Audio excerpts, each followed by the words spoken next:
In darkness, the goddess flips a coin. 8 threads she weaves to conjoin. Bound by passions they need to sate, these shall form a twist of fate.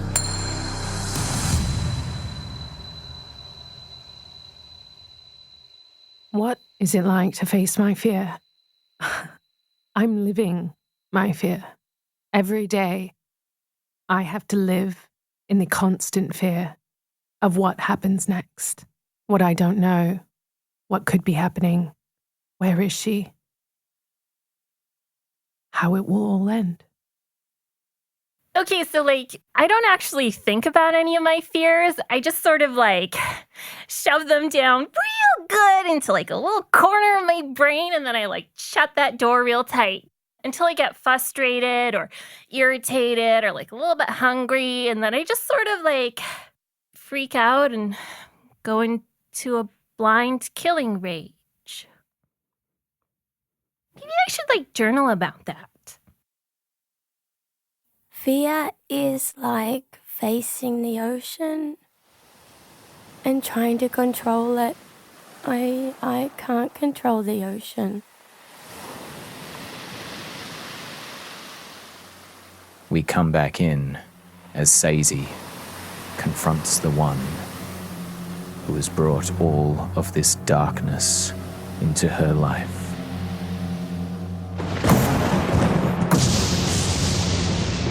Thunder booms outside, the glass rattling. Callista, in this mechanical armor with a odd groove in the breastplate, smiles towards you, Sazey. You can see she's holding herself with a strength that she did not have last time, but you can still see the bags and the sickness that is in her skin, but the armor is granting her something else. How can one expect you to take over the world in your condition, dear Callista? Oh, indeed. That would be quite the feat, wouldn't it, dear Sazey? It certainly would.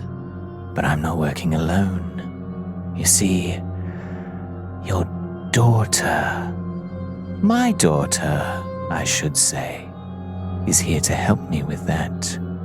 We can't achieve things on our own, after all, can we? Sazey tries to keep her cards close to her chest and not react to what Callista is saying to her. And is she here? Or have you locked her up in a dungeon like the wicked stepmother you are? Oh, Sazey. If only Delilah could see you now. Never speak her name. Why not? She was such a close friend of mine. Was she? Yes. How do you think I knew about Tiny? What are you talking about? How do you think Tiny came about? Delilah would never. Wouldn't she? She was one of us. She was one of the Sorrow Sworn, after all. Did you not know that? Oh, terrible. I ruined the surprise. You're filled with vitriol and lies. That's rich coming from you. Wearing this different face, fooling all those little ones that you wander around with. I wonder what they would do if they knew your true guise. All the things that you've done in your pursuit of me, trying to find your daughter. They are not of my concern any longer. This is between you and I, Callista, and so it shall remain as such. So quickly you discard them. I guess I've learned a thing or two from you. Yes. Perhaps we've taught each other a little something. I've become more motherly. You've become more of a viper. Is that what you call motherly? I've given Tiny freedom. I've helped her explore her powers, and I'm allowing her choice in a world where there's so little of that. You've brainwashed her. You'd like to think that, wouldn't you? I know that. Yes, because you saw every conversation. You bore witness to every tender moment that I shared with dear little tiny. I didn't need to. I know who you are, Callista. Everyone does. And at some point in time, whether it be me or someone else, you will be brought to justice. Perhaps. Perhaps I will rue all that I have wrought upon this world. But that day is not today. But it's coming. Indeed. It's coming for us all. You should know that. You should feel it. Saldua lives strongly in you after all. All that grief, all that darkness that lies within you.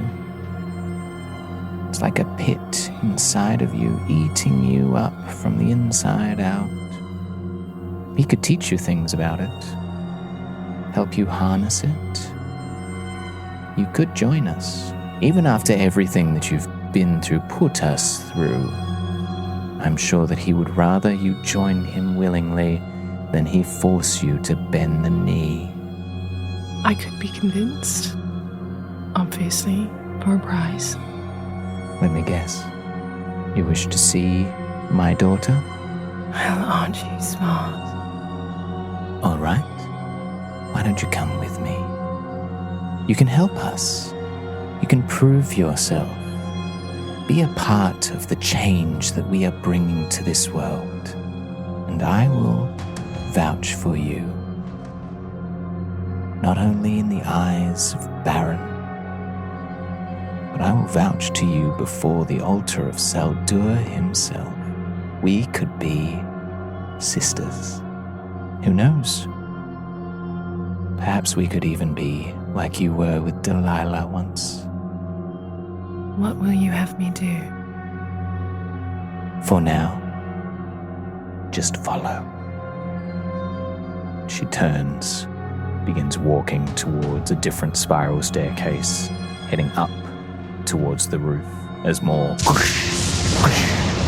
thunder and lightning crack around. Sazey grasps at the pendant around her neck and turns to look over her shoulder outside a window, knowing her friends are struggling without her, but turns back towards Callista's back and begins to follow. As Sazey walks out of the room and we begin to draw ourselves towards the storm and the bay and the ocean that's beginning to crash and churn with the oncoming winds and torrents, a soft little lullaby begins to slowly play in the background. The fireflies have come to greet the evening sky above. Sweet smells of flowers fill the air, remind me of your love. The wind that blows, the flames that glow, that light the darkest night. Don't you fear, your mom is here, I'll hold you oh so tight. Nothing can harm you when you're close to me. I will protect you from the evils that you see. My tiny girl with eyes so bright that match the earth and the sky. You're powerful more than you know. You fill my heart with pride. And when you're scared and no one's there to hold you through the fear, remember, darling, you are loved and Mama's always here. As that music is swallowed by the storm that we find ourselves in, the ship is rocking back and forth violently. Skyfire is in the air, and she is circling around, trying to decide what it is that she should be doing right now.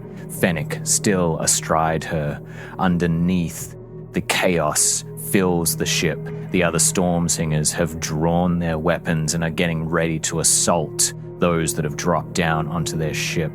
The rage that still fills Andromeda is strong and palpable. You can feel it pressing in the air all around her, same as the song that comes forth from Odiel's Anaderis as we come back into initiative once more.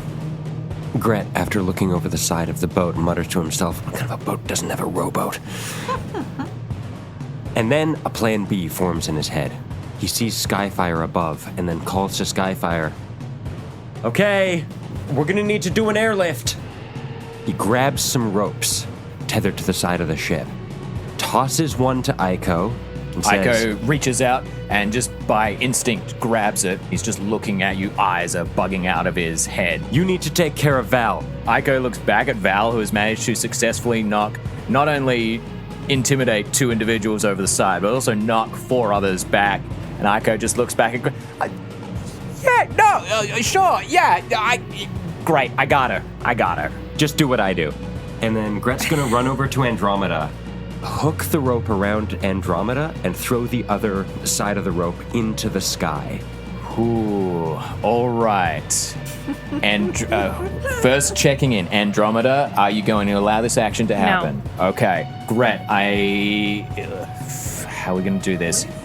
This is going to be we're going to call this a grapple check. So I'll say that you can do athletics or acrobatics, whichever either of you chooses, in order to achieve this. It will be a roll-off, contested roll between you. Yes, Andromeda has such a lead on me on this one.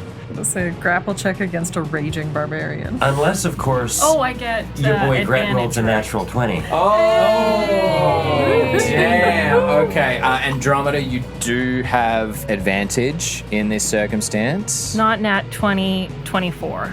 24. Okay. Mine's 25 total. 25 total.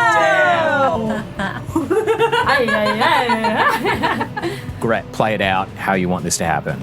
He runs up behind Andromeda, loops part of the rope around, and the hook on the other end, locks into the other side of the rope, kind of lassoing her in place. And then he grabs the other end, twirls it, and throws it up in the sky as Skyfire passes over. Rusco, you're up. Okay. I think he's going to look down at those 4 individuals on the back of the ship, and he's going to say, okay, Aiko, duck. And he's going to cause some magic. Need a duck? He's Nope. tiny. Yep. Some magic's going to form around his hand, both his hands, and then he's going to clap them towards that area. And it's going to shimmer in the air as it gets to them, and then it's going to burst in a loud sound as he casts Shatter on the back of that ship. I need Val and all of the Storm Singers and Aiko. Everybody's going to make Constitution saving throws. I was hoping to lift it just a little bit above Aiko, but get everyone else. Aiko's going to have a bonus because he's very much behind the big figure of Val, compared to him. Trying as much as I can to avoid Aiko. 21. That'll pass. It's a con 16. Great. Aiko got a 19. It's a good roll for 18 points of damage. Beautiful. As his explosion rocks out, you watch as all 4 of the individuals at the back, they just get knocked off. They go flying off of the back of the ship and they land on the floor of the ocean, and you can see the ripples come out, but they're standing down there, but they are going to take an additional 2d6 of damage. And I imagine the railing and stuff around them and the back of the ship is just disintegrated. Whole back of the ship area is completely messed up. You can see crates and rope are just spurting out, and they begin to fly off in the winds that are starting to pick up in and around here. Ocean spray is coming up and starting to fill part of the lower decks, as well as you've cracked open some of the aft of the ship, which is revealing cabins that are below too. Aiko's going to take 9 points of damage, and Val, you're going to take 9 points of damage as well from that, but you're not knocked aside. Beautiful. Anything else for you, Rusco? Seeing Gret throwing the rope up and looking like we're going to be trying to evacuate out of here, he'll turn and start trying to climb up the rigging. Okay, make a acrobatics or athletics check for me, please. 14. we'll say you're able to get another 10 feet up, sort of towards the other top of the mast. You're hanging there and you're kind of getting ready to be on the outskirts as well to try and grab any ropes that are flying around. Yep. Beautiful. Andromeda, it is your turn with Odiel on deck. Andromeda swipes at the rope around her with her great axe, drops it to the deck, and then with a springing stride jumps onto Odiel. 11. As you come flying towards him, the lightning is crackling around him. He just grabs your arm and uses your momentum to keep you flowing on through, and he slams you down into the railing and cracks underneath. That's it. Yes, Andromeda. Feel it. Feel the fury that's raging through you. You'll understand it. Now, all I need you to do, be one with the tempest. Be one with the storm within. Andromeda is going to reach back with a free arm for another strike. 17. You try and break, but Odiel has you in a wrestler's hold, and he's just working that shoulder joint really hard. And so every time you try and move, you can just feel this pain that is shooting throughout your shoulder. And you have a choice right now, and give it to you. You can dislocate your shoulder to have the strike land, or you can preserve the arm. I will dislocate my shoulder. There is an audible snapping sound as Andromeda dislocates the shoulder and spins around. I want to grab for his jaw to see if I can break his jaw. Make a strength check for me with advantage. Contested against his constitution. Nat 20. 25. He also got a 25. Ow! I'm going to say in this circumstance, because you have a natural 20, you managed to get your fingers in and you are crushing down. You can hear the breaking of bones on one side of his face, and you can feel that there is a dislocation, an audible pop as you start to dislocate part of the jaw and rip it down.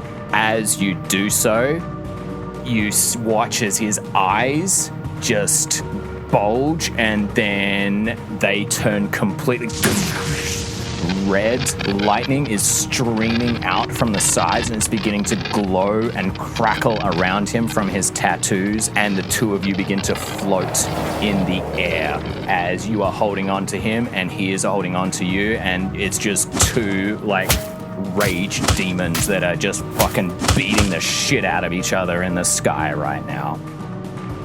Which is great because it's his turn, so he's going to recklessly attack you twice. 25 to hit, 29 to hit.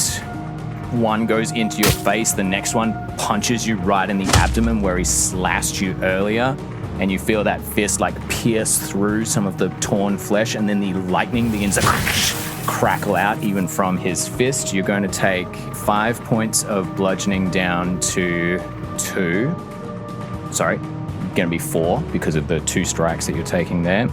And then you are going to take 24 points of lightning damage. That is... No, he's unarmed, so he's going to take a 3rd strike at you. Yeah, that's another 29 to hit. That's going to be another 2 points of bludgeoning damage to you, and another 10 points of lightning damage.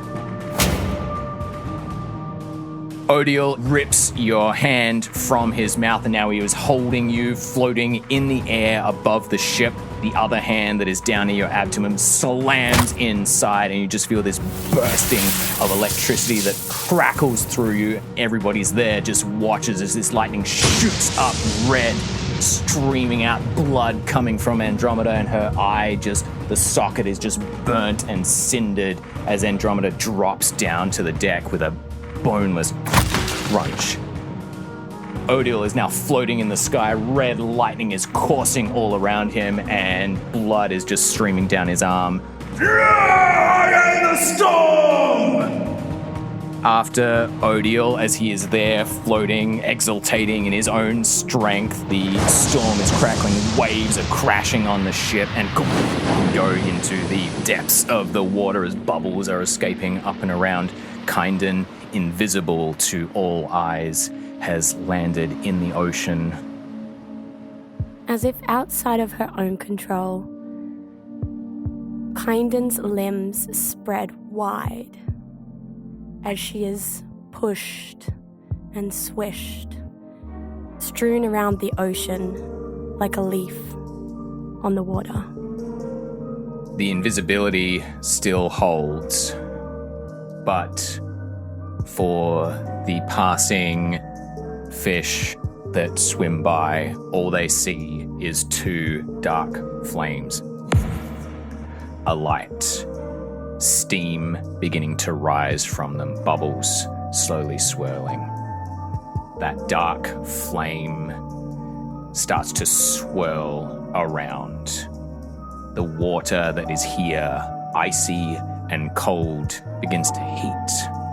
In and around the invisible form of Kynden, there is a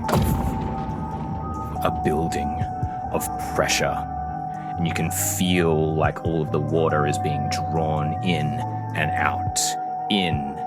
out, like a tempest that is being created and summoned, a great wave of destruction that Seraphina will bring to those who dare harm her vessel.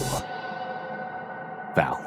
So Val has just watched the back half of the ship fall off? The back half of the ship has started to fall. It is still partially up above, but water is now starting to cascade in from the waves that are coming over as the ship is now starting to get like quite a backwards lean to it. Great. Val scoops up Aiko in one arm and then jumps off the balcony and onto the main deck of the ship to join the others. As you land down near Gret, Aiko in your arms, Aiko just looks to Gret and is like, "Hey, I did it! Yeah! I got Val!" Good job, buddy. Now the ropes. So there's Odile, who's hovering over Andromeda's body, which Val has not noticed yet. And then who's this other guy? The last storm singer that is still aboard the deck is the Oratarian, and she is this tall and lanky female Asamar with these dragon turtle shells that are tattooed on her skin. She is wearing the vestments of one of the storm singers that you were fighting on the beach previously, but the iconography and the lightning strikes that are on her robes signify someone who is of a higher rank. And she has just been watching all of this unfold very calmly, arms crossed, and just looking over at Odile, waiting for the outcome. She's not making any aggressive motions towards any of you. Great, then Val will mentally deem her not a current threat. As she lands with Aiko, she kind of like releases him, pushes him towards Gret. She'll hiss to him, "Where are the others?" Rusco's up there. Kynden and Fennec were right behind me. And Broken Spear, Andromeda, where are they? Broken Spear fell over. Andromeda's right here. And that's when she'll turn and see Andromeda. What state is she in? Andromeda is... she is a mess. You've not seen someone this beaten and bloody in a long while. There is a cut going all across her abdomen. You can see there are scorch marks on her leather armor as well as the skin and flesh as well. There is this scent of like cooked meat. The eye that was blind, the socket is just charred, and there is just blackness that is there, as there is like this lightning mark that is now encapsulated over the top of her old scar as well. There's just blood everywhere. It's quite the sight. Fucking metal. Val looks at Andromeda and has an almost out-of-body experience. She can feel the wave of fear and guilt and terror kind of roll through her. And without thinking, the Val that thinks and feels disappears. And she stands, her face kind of goes blank, stands and turns to face Odile and leaps at him. Okay, great. You can make some attacks as well? Sure. Cool, go for it. Are they at advantage because he attacked recklessly? He on did his attack turn? recklessly, so you do have advantage, yes. 27. Yeah, 27 will hit. Great. That'll be a schmitey schmite. I'll use a second level spell slot for this smite. 12 slashing, plus 3 for the flames, plus 8 for the smite. As she leaps, she doesn't scream. She's not enraged. She is merely a blank tool committed to a task. You leap up, and as you do so, you catch some of the lightning that is coruscating off of Odiel as he comes out from his scream, claiming that he is the storm. You land astride him and slam the sword down into one of the points where Andromeda had hit earlier. That red flame whoosh, flares into him. You can see it merges with that red lightning that is around him, and there is a flash behind his eyes, and he just turns and looks at you, and it is just blind rage that is now upon his face. You have a second attack, which is also at advantage. It would be wise to take it. Dirty 20. Dirty 20 hits. Great. That's 8 slashing, 5 for the fire. Hopefully this is our last battle for Beck. We'll use another spell slot. An additional 8 for rage. Smite. Sorry. Paladin rage. Paladin rage. Are you attempting to stay astride Odiel up there, or are you happy to fall back down, Val? Happy to fall back down. Val will land in a superhero crouch right in front of Andromeda's body. Great. I need you to make a dexterity saving throw for me. It's my weakest saving throw, and it's an 18. You're able to land on your feet, and as you do so, you swing Penance and your shield in a arc that catches some of the lightning that is now shooting off of Odiel. You're only going to take 9 points of lightning damage as you leave his immediate vicinity and land in front of Andromeda. Gret, you will notice that with those last couple of strikes, the Oratarian looks worriedly up at Odiel, sees that he is still standing, but the wounds are bleeding quite significantly. And you can hear, even through the howling wind and everything that is conjuring around here, you can hear a hum of storms that is beginning to rumble out from her. It's this beautiful baritone that surprises you coming from an individual like this, but there are layers of beautiful harmonies that are starting to tinkle in there too. You also hear a scream of pain and a wet crunching sound, and see over the side of the ship where Broken Spear went, just this hissing as the ship is beginning to clear out. You can hear the rumbles that are around and the cries from Odiel and the beating of wings as they are beginning to drop down at the end of our order. So Fennec is doing his best to control his breathing, remembering the last thing he saw, that was Kynden splashing into the water. He yells out to Skyfire, "Kynden, save her!" And in this state, he looks around himself, trying to focus his mind, which is difficult, but these threads of chaos that he was seeing before, he can almost see clearer, and he lets a certain power overtake him. The lightning markings on his face reform and start glowing. The color of that lightning fills his eyes, and it's as though he can use the threads of chaos to pull him. A cloak of black smoke covers him as he shoots in flight toward Wulfgarde. Fennec flies off from Skyfire. You hear in your mind, "Wait, where are you?" "Fine." And Skyfire begins to dive down, and at the end of this round, she dives down towards where the group are, and she does a pass by the side of the ship, getting ready to pick up those that are able to, and we will come back into that moment in a second. for we are playing with time, naturally, by the joys of storytelling. Sazey, the clinking of Callista's boots echoes in this stairwell as you find yourself rising to the top of the anvil. As you come out onto this stony opening with the rocky crenellations of beautiful limestone that is around, forming this defensive post, you can see before you the storm, you can see the bay where the flotilla of warships from the Storm Singers are, and you can see off to the side another ship that is beginning to slowly sink, a dragon swooping down towards it, and the waters around that ship beginning to swirl and move with a angry force all on their own. Which says something given the furious nature of this ocean that is crashing against the walls of Wulfgarde and beginning to howl winds, and icy rain is starting to drop down as well.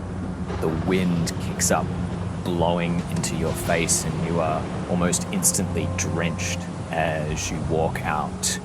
And it's interesting because this icy rain seems to be located in where you are, and it takes you a second as Callista is striding forth, and you see that there is a small individual, dearest to your heart, that stands in the middle of a ritual circle that has been carved into the rocks of the anvil. Her mismatched eyes are glowing with a inner power and vibrancy that you could have only dreamed of. And you can feel the wind and the rain is coursing off her in this vibrational echo. And as you look up into the sky, you can see where her druidic magic is swirling, and you can see the eye of a mighty maelstrom cyclone is forming in the sky above you all. You see that Tiny, your sweet little Tiny, is manifesting all of her druidic power to control the weather and summon a mighty storm right over the anvil in this moment. Callista is there, the wind whipping her hair. She looks over her shoulder, just one eye glinting at you. She steps to the side, an armored hand clinking. You can hear the whirring of gears as she gestures towards your little one. There. See? There she is, my daughter, true progeny of this age. Delilah would be so proud of her, as am I, as a parent, can only truly be. It takes every ounce of willpower and energy for Sazey not to jump towards her daughter and remain stoic in conversation with Callista. And what is it you hope to achieve? What we do here, as someone who I've come to know recently would say, it's far better to be witnessed than explained. This, I can safely say, is all for my humble transformation, to allow me to take unto myself the final piece of essence that I need to be whole. And why is it that you need her? Wouldn't a more willing volunteer apt for greater power, perhaps? Oh, but she is willing, Sazey. Is she, though? She is. She is there of her own free will. She believes in our cause. She believes that in doing this, she's going to save her mother. Which is very true. The only person who doesn't seem to follow that logic is you. Well, if her act is to save her mother, and through magic, it would know that I, Callista, am her mother, not you. By all means. Do you think those meager few years you spent with my daughter are enough for your bond to be stronger? There she is. Go, speak with her. Matters not. You cannot stop what has begun. Well, let's give it a try, shall we? I'd be disappointed if you didn't. Sazey turns towards Tiny and pulls back her hood, takes a deep breath, and walks toward Tiny. As you walk towards Tiny in the center of this ritual circle, Callista matches your stride, but heading towards another point. You can see at each corner of the anvil, there is a large circular stairwell, and there atop it is the batteries and the lightning rods that go up above. And there is a fifth lightning rod that has been constructed here with space for an individual to stand and be housed underneath. Callista moves over to this section, and as she does so, the armor clicks in. She holds out her hands, and spindly mechanisms flow out and begin to connect. A little bit of steam comes out, which is immediately blown away by the icy wind that is all around. And you can feel that lightning that is in the air from the batteries is beginning to flow through various cables and into this other rod, and a couple of strikes start to come down and hit at other lightning rods, and then one hits, and as it does, you can see Callista writhe and shake, and within the inset in her breastplate, there begins a glow. It starts to alight. But all that is background noise for you.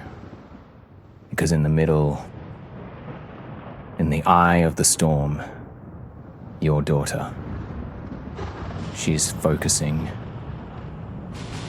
and she gets that frown and those crease lines in her forehead like you remember from when she was a little girl, but she's older now. There's a hardness to that set of her face that you don't remember. Her eyes clock you as you walk over. Hello, Clementine. Sazey, isn't it? No. It's Lilith. Well, great. Mom said that I should expect you. May I talk with you a moment? I can spare a little bit of concentration. I appreciate that, thank you. This might sound like a strange question, but bear with me. Do you ever hear a song in your head sometimes? Almost like a lullaby. See her hand reach up, go to touch something underneath her shirt, and she pulls it down. It's just a nightmare. Is it a nightmare, or is it a dream? Dreams are happy. This is a nightmare, because every time I hear that song, I see my other mom's face. And I see you, for some reason. I don't understand why I see you. Why are you singing her song? Because, dear Tiny, I was the one who sang it to you. No. Yes, No. it was me. Why did you take it from her? Why did you and she pulls from underneath her shirt the pendant, the mushroom pendant, the similar one that you wear. Why did you take it from her? Why would you kill her and then take it? I don't understand. It was always mine, dear Tiny. It was something you and I shared together. It was a day out in the grove. We created them together. You pressed your hand against mine, and we formed the stones, you and I together. You found the twine and laced it through and wrapped it round my neck, and I wrapped it around yours. And we made a promise to one another that we would hold each other through the fear and that I would always be here. As these words reach out and the storm carries the echoes of that lullaby, you can see Tiny looking up and hearing those notes. And as we did in the beginning when you met Tiny, we must now do again. For as you say these words, you enact a twist of fate.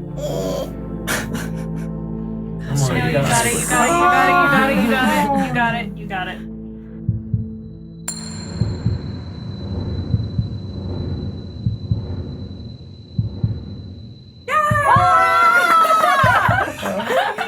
Yes, girl. I'm sweaty. Oh, you got that on picture now. It's beautiful. Oh, sorry, everyone. Oh. That's such a pure moment. Yeah. That's so pure. Tiny drops to her knees. The tears flow freely from her eyes as she clutches the pendant, and she begins to hum the song and then sing the song as it swirls around you, and the magic that she is creating. You can feel that thunder and that lightning that is around is crackling, and as it does so, the heart of the tempest that is up above, a beam of moonlight streams down and hits onto the two of you. Why did you leave? I never left. You were stolen. I don't understand. Why? Just as the lullaby said, you have such a magnificent power in you, darling. Callista only wanted you for that, and I'm so sorry I wasn't there to save you. I'm so sorry for everything I said to you. You have nothing to be sorry for, my love. I do. I'm so sorry. No. You didn't know better. I'm here now. Just as I promised, I am here. I need you to make a strength saving throw for me, please, Sazey. Oh, 3. Plus? No, that's total. Oh, Your limbs snap to your side. You feel your back arch in pain. Tiny, no, don't do it, please.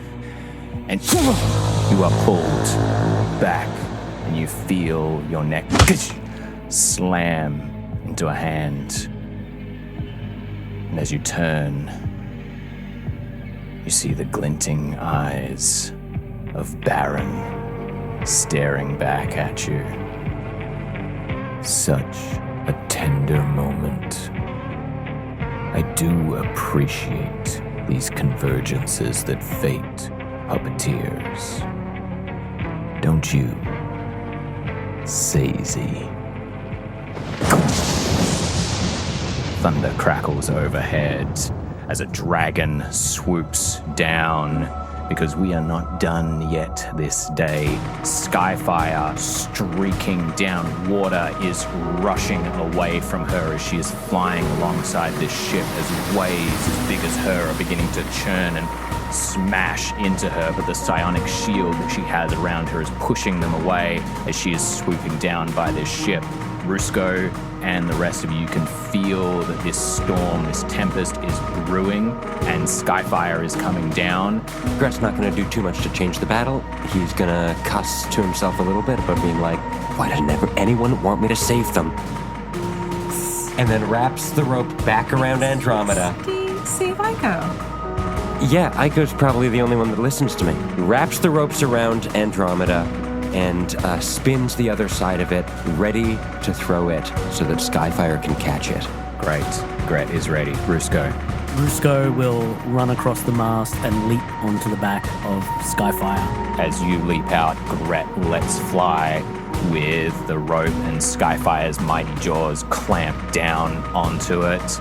And she begins to come across. Rusco, you're easily able to leap across. Great. As a final FU, he's going to turn back once he's secured, spark up some fire in his hand, and firebolt it out towards the guy floating up here. I have advantage because he was reckless, You would correct? have advantage because he's reckless, yes. It's not going to help. 13. 13. As your fire streaks towards him, the lightning that is whirling all around him like the chains that he was wielding earlier catch your fire and then they transform it into lightning. And it is dissipated in the air all around him. You land on Skyfire and just see this of smoke and steam come by as Odiel remains untouched from the flames that you have sent towards him. All right, it's go time. We got to get out of here. Iko leaps from Gret's hands to grab onto the rope as well. Gret, are you also holding onto the rope to be pulled by Skyfire? Yes, with enough room for Val to grab as well. Andromeda, I need you to make a death saving throw for me, please. 6. 6, you have failed one death save. The wounds that are pulsing out from Andromeda as she gets pulled by this rope, there is just like a little of that life that is within her gets squeezed out ever so softly. Kynden. There is a unfathomable amount of power and energy coursing through Kynden's tiny body. That scar on her cheek that has been seen before erupts open. Black tar seems to bleed from it. It cracks. It gets bigger. You can almost see how it connects to her veins and nervous system throughout her whole body. Kynden is not there right now. As the tar seeps out and forms like an inky beast of the depths in and around Kynden, the limbs are shifting and moving as the waters begin swirling around. She is drawn away from where the ship is, this mass that is pulling with it all of the water in a epic tidal shift.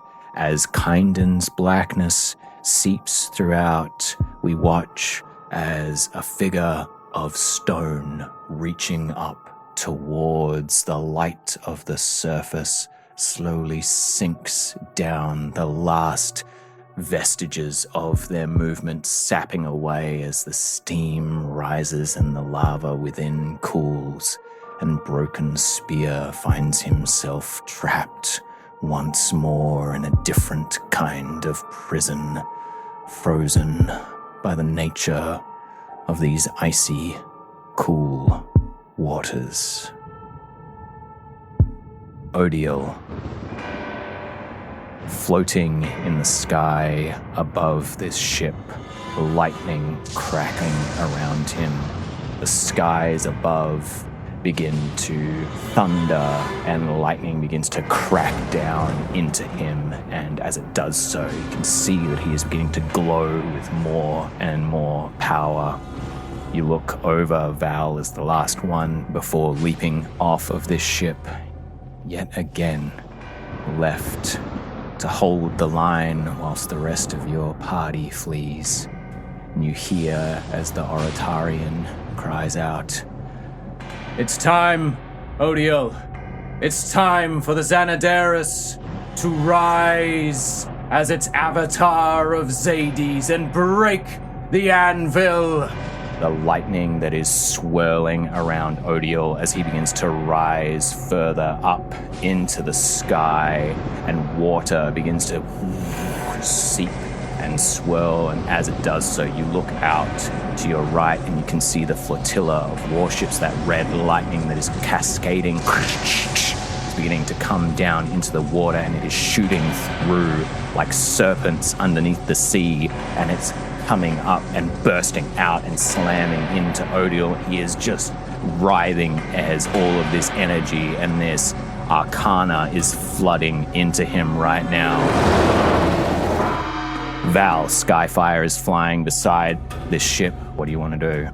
What does Val feel with her other senses?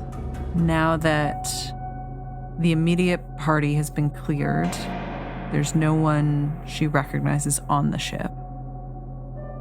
Can she sense, say, Kynden or Broken Spear or anything else in the vicinity that is in pain? With those final wisps of white light swirling around you, you take a moment to send out your senses. I'd like you to make a perception check for me. Because of your interaction with She Who Dreams, you will have advantage on this. A nat 20. With a natural 20, what is streaming off of Odiel, this being that is floating in the air that you have not met, you have only fought, you can feel that rage, that wrath. There is something primal about it, something that reminds you in part of things that you were pushed to do when you were younger, but this is burning hot, whereas what you have encountered previously has been cold and calculated. But there is something about this, you can't quite put the pieces together, but there is something there that sparks from what you were just shown in your visions previously. As that pulse goes out from you and the last of that white leaves you, you sense fear and utter sadness from the depths. And you recognize that as the intricate emotions that make up Broken Spear. You do not feel Kynden, but you do feel another source of wrath and rage. This one is a boiling pot that is waiting to unleash itself, and you know that you need to find yourself to some safety because things are about to explode from out in the direction where we know that Kynden as Seraphina went. Val takes a moment to look at Odiel and try to place that familiarity, but the overwhelming rage and power that's coming from the far side of the ship is telling every instinct she has that it is time to go. Val looks up at Skyfire, at the rest of the team, makes eye contact with Gret. Get them to Sazey. And then she leaps off the side of the boat towards Broken Spear. Slamming down into the darkness, the icy cold of the water embracing you. You kick with all your strength because of who you are, but you are also wearing full plate armor with a shield and a sword, so you sink. Val doesn't kick, she just sinks. You sink almost as quickly as the stony form of broken spear, and you just feel that thread that is getting weaker and weaker, and you dive down towards it.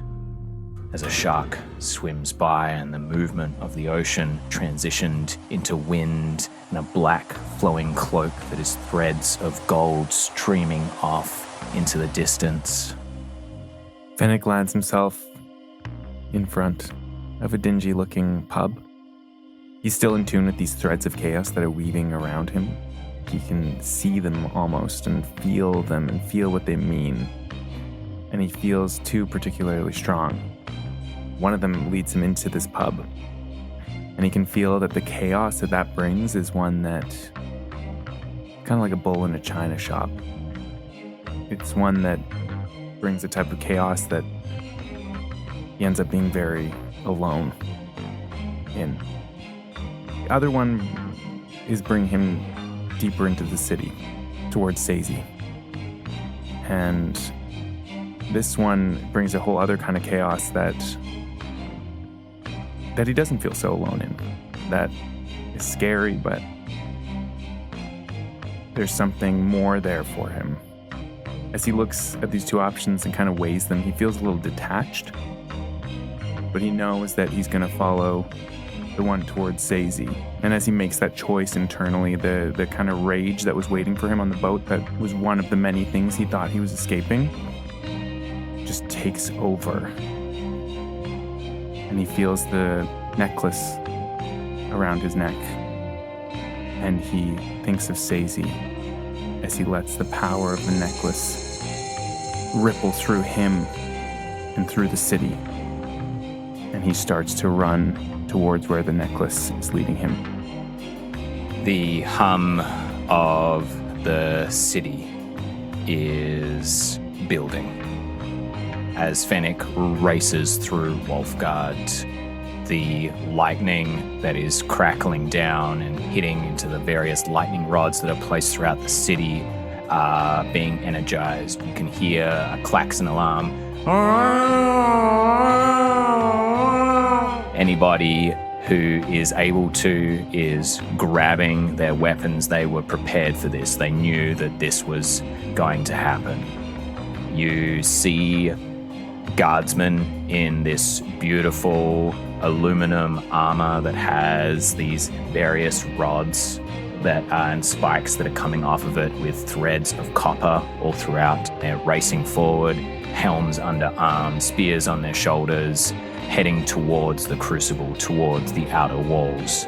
No one is paying you much mind, even though you are running in the opposite direction to everybody else. For there are always those few when these raids happen that cannot face the storm. But you do hear cries from out and amongst the guards as they are running. No matter how many times the storm strikes, we remain unbent, unbroken, unbent, unbroken, unbent, unbroken, unbent, unbroken, unbent, unbroken. And you can just hear these cries as you are racing, heading towards the anvil, heading towards Sazey. Lightning is crackling down, hitting the anvil again and again and again. And as those clouds crackle together, we come back to our crew, Gret, Rusco, Andromeda, astride Skyfire, Ico there as well. Andromeda, I need you to make another death saving throw for me. Stupid lightning marks on the dice. 18. 18, okay. Damn cool dice. Damn cool dice. Okay, did we get everyone? Where's Fennec? Where's Kynden? Fennec flew off towards Wulfgarde, told me to save Kynden, but I cannot sense her mind anywhere. She fell into the depths of the waters. So did Val. Val jumped. Are we sure that was even Val? What do you mean? Have you ever fought a necromancer before? Have you ever had a friend fall in battle and then had to face them on the same field the next day, fighting for the other side? No. Do you think that might be what happened to Val? Until we can ask her questions that only she would know, we have no way of knowing. This has all gone very badly. As you two are having this conversation, Aiko is there just looking over Andromeda, and he's nervously strumming on his lute. He does cast Cure Wounds on you, Andromeda. You restore 19 hit points. Way better than what I could have done. Andromeda? Hey. You're okay. They're Kane. The other's Kane.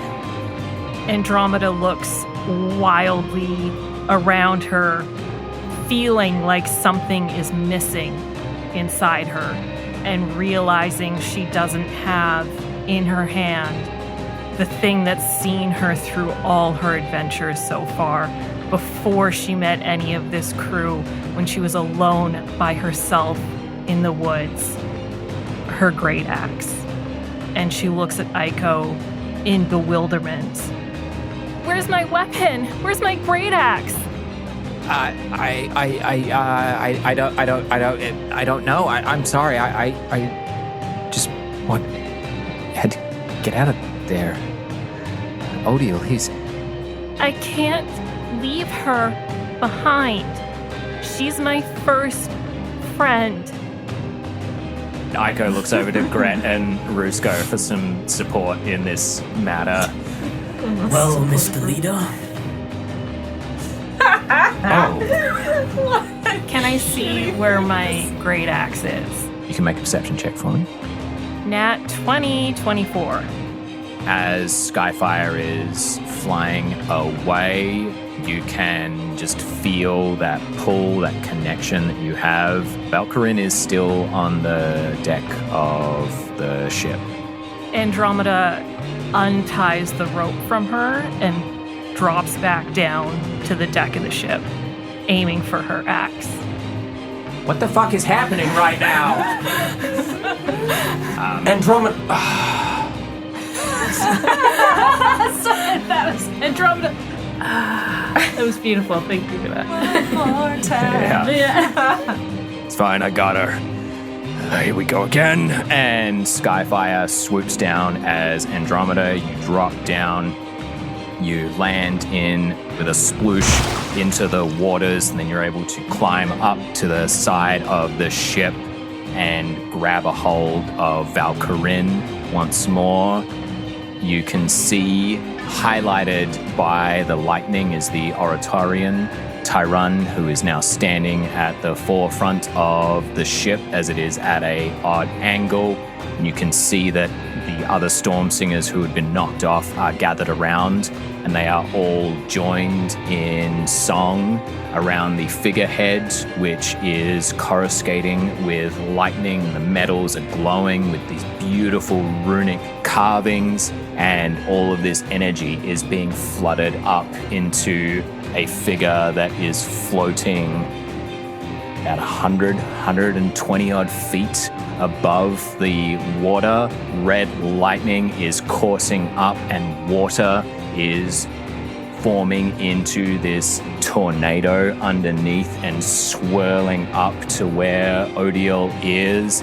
And as it does so, the red lightning is churning around it, and it's reflecting scales as Odile Xanaderis becomes a true avatar of the storms itself. He becomes a tempest. He becomes Zades incarnate upon this land, using the storm conjured by Tiny herself to fuel his power and his wrath as it shall come breaking down upon the anvil. Skyfire swoops by, is able to grab you. The four of you are back on Skyfire, flying off towards Wulfgarde as you all see this occurring. Skyfire, take us into the city. Take us to the militia. I'll drop you, then I'll come back and deal with this bastard myself. Do whatever you want. This isn't a team. This isn't a family. This is just a bunch of broken people that keep hurting each other. I'm done. Skyfire has no response to such a claim. In the dark depths, Seraphina lies, inky tendrils swirling out, embodying the form of Kynden. As a great wave is building, as she's drawing it in, as Seraphina has taken over in this instance, where is Kynden's self, that sliver of her? Where has she found refuge in her mind? Kynden is sitting atop the grandest of trees. There's a gentle breeze that blows against her unscarred face. A butterfly, green, flutters past. She puts her finger out for it to land atop, and it does. Hello, sweet friend. Hello, dear Kynden. Your voice is funny coming from this flutterby. You've always enjoyed it when I played tricks like this. Can you do a somersault? Oh, in this form I most certainly can. Does a couple of double-barrel somersaults around you. Kynden squeezes her eyes shut tight, and golden wings like a butterfly sprout from her back, and she plays along. Oh, this is fun. The two of them just go swirling off. And as that little glint is seen in Kynden's eyes in the reel, it is consumed by the dark flames that are coming forth as Seraphina takes her moment with this vessel. Sazey. The winds howl around you. Your hair is plastered to your face. That beam of moonlight that was hitting your daughter has been consumed by the clouds up above, as Tiny looks with complete and utter terror and dread towards you held in Barran's grasp. The winds that are swirling around her are responding to her emotions. The howl sounds like the scream that you can only imagine is echoing inside of her soul right now, as the mirror of her life has been broken and she now realizes the mistakes that she has made. Barran's hand on the back of your neck tightens. You can feel the claws digging in and drops of blood beginning to slide down. I must admit, I didn't think it would happen this way. But that is the joy of things, isn't it? You being here all on your own. Quite possibly the greatest motivation that dear Tiny could ever have. As he says this, he raises the sword of midnight so it is now resting just underneath your chin. So, believe you are about a job, Tiny. After all, you wouldn't want to disappoint your mother, now would you? No, I'm not gonna do it. I'm gonna be strong. I'm not gonna. But she looks at you as the sword presses in closer to your neck and more blood starts to come down. I'm sorry. What were you saying? You weren't denying me, were you? No. Why does it? You can see Tiny is just being ripped apart from the inside by this choice. And she looks to you. Sazey looks back at her daughter and smiles and offers a wink and mouths, "It'll be okay." And her right hand fists up and slowly turns black as she reaches up for Barran's hand and tries to perform vampiric touch. Need you to make a strength saving throw for me. 15. 15? Yeah. You are able to push against the telekinesis that is holding you, and you lay your hand atop of Barran's to cast vampiric touch. Is this an attack roll?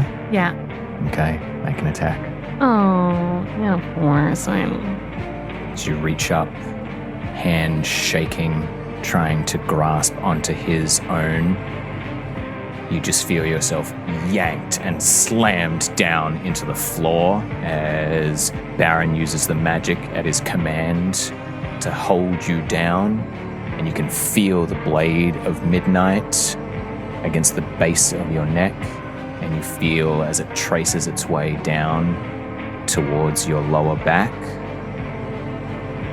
You know, I'm so damn tired of just playing around with you all. Truly, you continue to vex me. For some reason, I keep thinking that I'll be able to make you see. And maybe I just need to go back to the old ways. Maybe I just need to make examples of people again. I'm sorry that you have to see this, Tiny. But clearly, you need some motivation. And he slams the blade of midnight down into your back, severing your spine. You feel that paralysis go down into your legs, and you hear a scream. No, no, no! Coming out from Tiny as the storm that she is controlling crashes down around. And as it does so, all 5 lightning rods atop the anvil are struck by lightning, as is the avatar of Zadie's out upon the seas.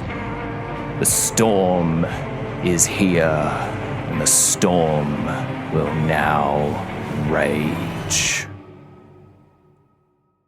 And that is where we're going to end episode 10 of Twist of Fate. Wow. Did it have to be the darkest timeline? Did it have to be?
Twist of Fate is Lydia Campbell as Sazey Willowvale, Chelsey Styut as Val, Adam Klassen as Fennec Nazran, Melanie Ellyce as Kynden Treacle, Nikolai Witschl as Gret Vex, Ian Greenwell as Rusco Wanwa, Chelsey McPherson as Andromeda de la Phouka, and Braye as our narrator. With Adam Klassen as our composer, Braye and Melanie Ellyce as our editors, Callum Rudyk as our sound engineer, with mastering by Jordan Klassen, and Braye and Melanie Ellyce as our sound designers. You can find us on Instagram and YouTube at Twist of Fate Adventures, or follow our website, shows.acast.com/twist-of-fate. Links in the episode description. Be sure to like, subscribe, and follow us so that you don't miss out when our episodes drop. Your reviews are wonderful too. Those words and ratings Help our story reach across the realm to find other adventurers seeking comfort through storytelling. Our next episode flies forth on the backs of dragons. Until then, from the bottom of our hearts, thank you. May you challenge destiny and shape your own twist of fate.